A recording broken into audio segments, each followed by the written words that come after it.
You started hanging outside of the boxing lessons. How did it come to be that you started driving him home? So basically, he didn't have a car, so he would ask usually the last client of the day to take him home to El Monte. Mr. Sutherland, you had more than just a strictly business relationship. You had kind of a social relationship. Yes, but I would like to actually offer to take me home. I was completely fine taking a bus. I had been taking a bus for months. Since I had been home, I had no problem taking a bus out. Right, she made the offer to take you home. Yes, ma'am. How far away were you? About 30 miles from Inglewood. All right, so this is not dropping you off, you know, around the corner. This is ma'am. driving you 30 miles. Yes, ma'am. Okay. When did your relationship become romantic? How long after you met? Her attendance to my boxing sessions was actually kind of spotty. And then she just started FaceTiming me, telling me about her relationships and about things like that. It was like maybe a week after I had known her. And then maybe another week after that, we started hanging out outside of boxing.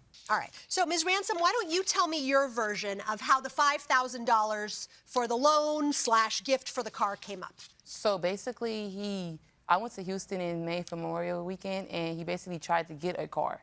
And they said due to his credit, he wasn't able to get a car. He needed to put more money down, but... Okay, what was the conversation? The conversation was, therefore, if I loan you this money so you get a vehicle, for me to stop taking you home all the time, you have to pay it back by October 1st. Okay, what was the significance of October 1st? My daughter's birthday is in October. Okay, 3rd. so you had saved some money for a particular occasion? Correct. All right. Let's just go to the little bit of evidence that we do have. Mr. Sutherland, this is some text messages that Ms. Ransom provided us with. You told her, I gotta work at 10:30.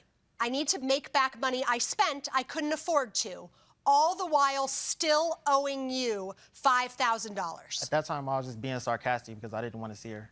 I was just, like, I was making excuses not to see her. She never stated that you have until such date to pay me this money back.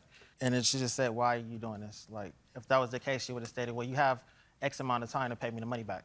So I was being sarcastic. I owe you money. But how does, I understand you didn't want to see her, which is why you said, I got to work, I got to make my money back. But how do you just invent, oh, and by the way, I have to give you your $5,000 back? I was just being sarcastic. At no point in time did she tell me I owed her the money back. I was just saying it because I was just something. All right, this may be the most expensive sarcasm that you've ever engaged in your life, because it looks to us, you're admitting you owe her $5,000.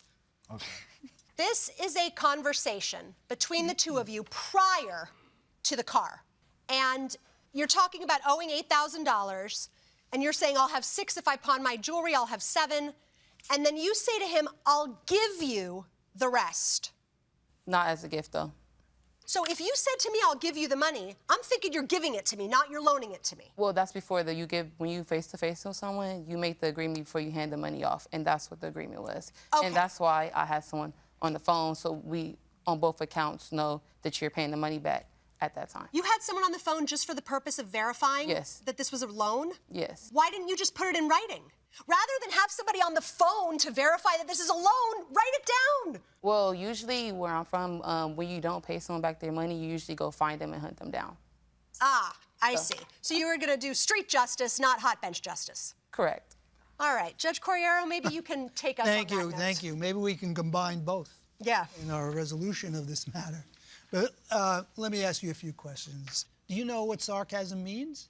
It's exaggerate a statement in a sense and take out of context or in another context. You know, almost like being a wise guy to someone. You know, so where is the sarcasm? On top of that, I owe you $5,000, or I owe $5,000. Because in a sense, it was like I was just saying that sarcastically, like, yeah, plus I owe you $5,000. So now you say, at the time you gave him the $5,000, you actually FaceTime your girlfriend. Yes. Is this your girlfriend? Yes. Please stand up. What's your name? Alejandra. So you tell me exactly what you remember about that conversation. Yes. My friend has trusted me to be her child's godmother, which is why the date of October 1st is of high importance. My goddaughter's birthday falls right behind that. When she mentioned to me the first time that she was going to loan Jamal the $5,000, I was like, okay, be sure you emphasize this is a loan because we need that money back to make the party happen.